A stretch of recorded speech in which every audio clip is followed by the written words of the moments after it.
Olá, meu nome é Renato, sou o tutor do PET Engenharia Mecatrônica. Hoje vamos falar um pouco sobre a estrutura básica de um programa em linguagem C.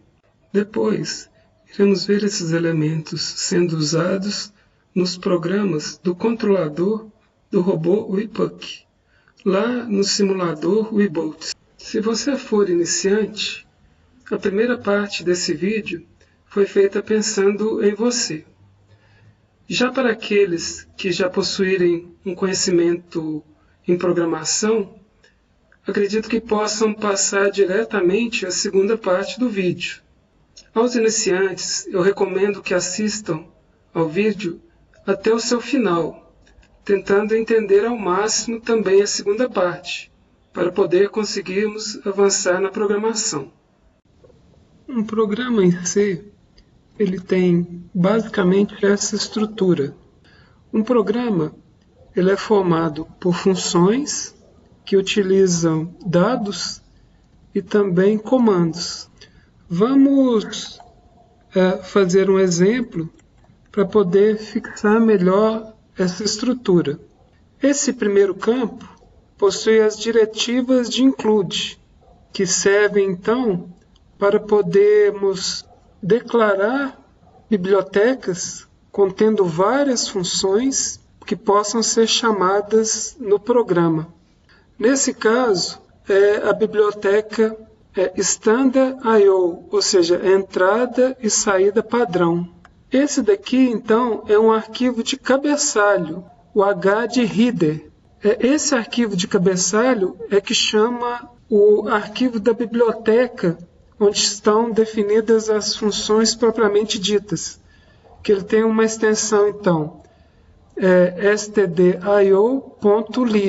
O campo seguinte, a gente tem, então, declaração de constantes, que eu coloquei aqui como exemplo, a definição de uma variável π, cujo valor vai ser constante igual a 3.14. Em seguida, a gente faria, então, a declaração de variáveis, para poder armazenar determinados tipos de dados, né?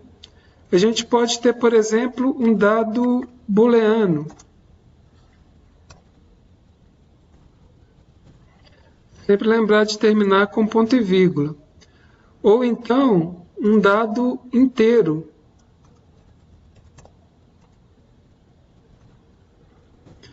Mas os dados que a gente vai querer criar e utilizar nesse programa são dados do tipo real, ou seja, float, que vai ser o raio e também a área de um círculo que a gente vai querer calcular. Então eu posso apagar. Aqui na função main, eu vou fazer o seguinte comando. Eu vou falar que área, ela vai receber o π vezes o raio vezes o raio. Ou seja, π vezes o raio ao quadrado. Eu vou imprimir com o comando printf, que vocês viram na aula 2, a área do círculo eu vou usar esse caractere por %f contra barra n. Fecho aspas e área. Bom, ele marca então um local, né, nessa mensagem de saída que está limitado pelo armazenado na variável área, que está depois da vírgula. Então ele vai calcular a área por meio desse comando e no final a gente vai ter o comando return 0. Esse valor 0 aqui do comando return é o que vai ser retornado na função principal, né? que é esse tipo de dado aqui de retorno inteiro, ok? Isso, então, vai significar que a função principal ela terminou corretamente. Um detalhe é que essas variáveis raio e a variável área, se elas forem declaradas antes do main, alguma rotina, né, de callback aqui, a gente vai deixar isso mais para frente, né? Então a gente não vai usar por enquanto rotina de callback, mas se elas fossem utilizadas, elas viriam aqui.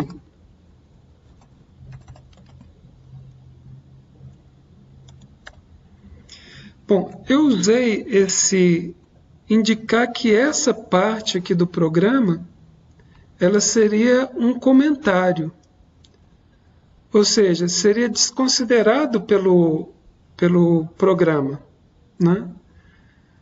Então, eu posso ter o comentário desse tipo, ou então eu posso ter um comentário que use barra asterisco até a parte onde eu quiser comentar, né? Asterisco e barra. Então, essas duas linhas aqui passariam a ser comentário, ou seja, não fariam mais parte do programa. Isso é útil se eu quiser, por exemplo, modificar o programa sem apagar os comandos que eu tenho, né? Aí eu testo se esses comandos novos funcionarem, eu posso apagar. Se não funcionarem, aí basta eu vir aqui, apagar esse barra asterisco e o asterisco barra, que essas duas linhas voltarão a fazer parte do programa. Então, essas duas variáveis aqui, se forem declaradas antes da função main, elas vão ser variáveis globais, ou seja, que vão ser conhecidas em todo o corpo do programa. Uma alternativa é eu mudar e colocar essas variáveis aqui. Então, se elas vierem aqui dentro do main, elas só vão ser conhecidas, né, elas só vão ser válidas dentro da função principal, né? Se eu tiver alguma função callback aqui, por exemplo, essas variáveis elas não vão ser válidas para a função aqui em cima. Isso, então, é um bom procedimento de programação que evita erros aí, né? Quando o programa fica de médio para grande porte. Agora, o que a gente vai fazer? A gente vai pegar, então, esse programa e a gente vai carregar lá para o eBolt. Então, aqui eu criei um controlador e vou copiar o programa que a gente fez aqui para dentro. Testar, né, o programa e ver se ele vai escrever, então, essa mensagem, ou seja, ver se ele vai calcular a área e escrever aqui na saída do console. Assim, eu declarei aqui a variável raio, mas eu não inicializei, não carreguei raio com nenhum valor, né? Então pode estar qualquer coisa armazenado lá na variável. Então o que eu tenho que fazer é iniciar com um valor, por exemplo, 2,5. Né? A variável área eu não vou precisar de inicializar, porque ela vai ser calculada aqui no comando seguinte, né? E escrito, então, nessa variável. Bom, então vamos salvar e compilar novamente. A gente aguarda aqui o resultado. Dessa vez compilou sem nenhuma mensagem, né? Então, eu reseto o ambiente e aqui eu já posso executar. Então, ele me deu aqui a mensagem de saída. A área do círculo é 19 0,625. Vamos supor que eu não queira todas essas casas decimais, né? Então, uma forma de diminuir o número de casas decimais é eu colocar aqui no printf um ponto e o número de casas que eu quero. Por exemplo, 2 casas. Vamos compilar. Então, o 5 ela arredondou, né? Passando então do 2 para 3, como a gente queria fazer. Voltando então aqui na aula 2, a gente tem esse trecho. Eu esqueci de dizer, mas a gente tem que colocar essas duas funções aqui. Por quê? Ela faz... Nós pegamos aqui parte do código, nós vamos poder então comparar com a estrutura do programa. Hoje a gente vê, por exemplo, que na diretiva de include, a gente tem aqui então acrescentada, né? Na diretiva de include, a gente tem acrescentada então essa parte daqui, referente ao Webolt. A gente tem também a parte da declaração de constantes e variáveis, ela não aparece aqui no programa, ok? Então, vai diretamente para a função principal, que é o que a gente tem, essa função da biblioteca do Webolt para iniciar o robô e também para finalizar. Indo então para o programa do Webolt, a gente já tem aqui essas... Então a gente tem essas partes, né, já inseridas aqui no programa. Então, é só compilar e ver aqui a saída do console.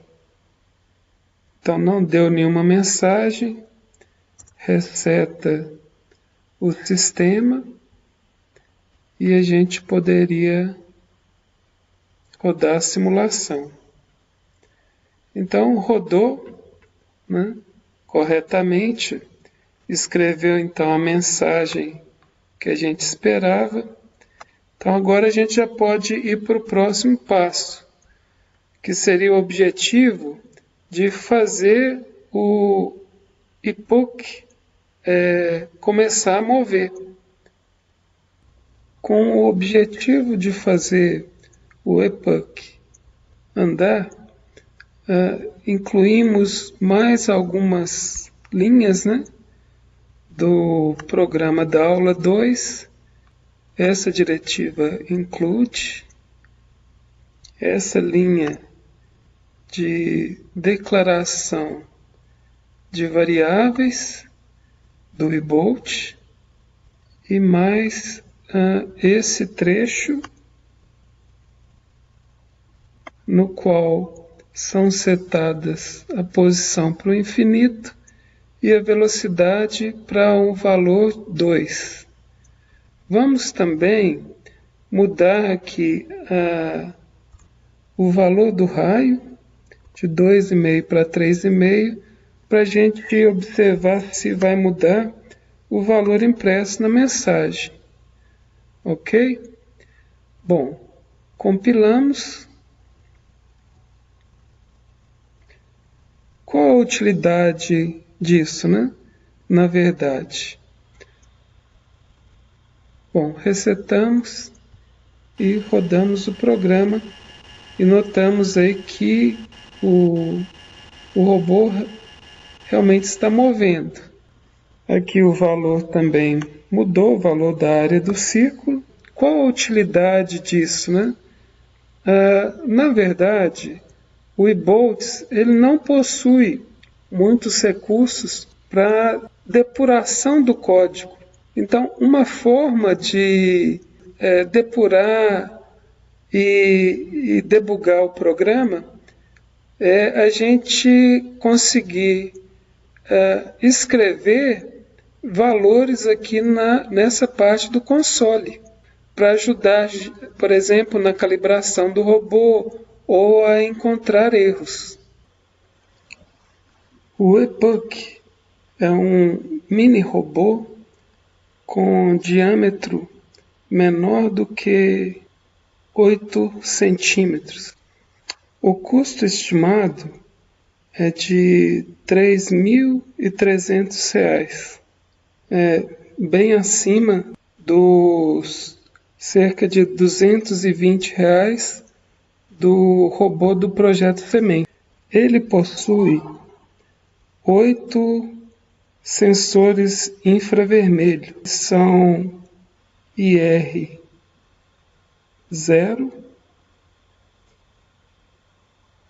o sensor de infravermelho 1, o sensor de infravermelho 2, o 3, o 4, o sensor 5, o 6 e esse outro sensor frontal é o sensor de número 7. Aqui nós teríamos então, novamente, o IR0, o 1, 2, 3, o 4, o 5, o 6 e o 7. Esses sensores infravermelhos são sensores de proximidade, diferente dos sensores de tempo de voo, como os 3 sensores de ultrassom do robô do Projeto Sementes, que são medidores de distância. Os sensores infravermelhos de proximidade, eles só respondem a uma distância de cerca de 4 centímetros. Essa curva de calibração, ela mostra isso. Para valores aqui de distância em centímetros maiores do que 8, o valor medido é praticamente 0. Para valores menores do que 4, é que você começa a ter aqui valores de medição da ordem de 80. Se nós olharmos agora o programa Desvia Obstáculos apresentado na videoaula 1, a gente vai encontrar mais abaixo aqui a leitura e a comparação, os valores dos sensores de proximidade infravermelhos, da ordem de 80, conforme comentamos acima, né? Ou seja, o robô ele só vai sentir o obstáculo quando ele estiver praticamente chegando próximo desse obstáculo. A uma distância maior ele não vai conseguir perceber. Uma utilidade da função de impressão, né, do printf seria, por exemplo, tentar imprimir qual seria o valor do sensor de ultrassom esse robô estivesse chegando próximo do obstáculo, para, por exemplo, usar esse dado para calcular de quanto deve ser o giro do robô para fugir do obstáculo, ou mesmo para dar meia volta, né, e voltar caso ele se encontre numa situação de armadilha. Uma coisa importante é que vocês procurem digitar os códigos, né, dos programas em C para os controladores, porque a linguagem C ela é sensível à letra maiúscula ou à letra minúscula. Ela diferencia esses dois tipos de letra. Então é importante vocês tentarem digitar as instruções, né? Para notar, por exemplo, aqui você tem ponto e vírgula, aqui você tem ponto e vírgula, aqui já não tem,